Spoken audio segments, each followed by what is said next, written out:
किछु दिन पहिने एकटा स्कूलमे गेल छलियै, ओकर सबके एडमिशन चलि रहल रहै।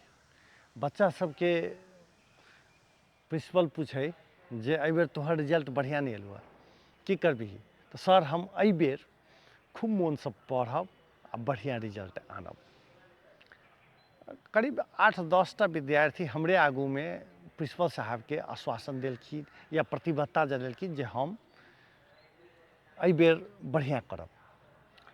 स्वाभाविक छै जे बच्चा सबके प्रतिबद्धता यदि ओ सब प्रतिबद्ध भऽ जाए तऽ स्वाभाविक छै रिजल्ट तऽ अयबे करतै।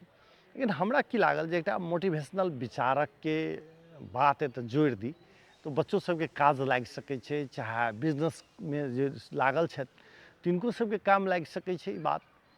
ओ मोटिवेशनल विचारक कहने छथिन बातसँ नहि, कोनो चीजके बातसँ नहि रातिसँ लड़ऽ पड़त। माने हरेक क्षण के समय के उपयोग करऽ पड़त, तखने अहाँ चोटी पर पहुँच सकै छी। अहाँके संघर्ष आगाँ बढ़ि सकैए, संघर्षके परिणाम सकारात्मक भऽ सकैत अछि।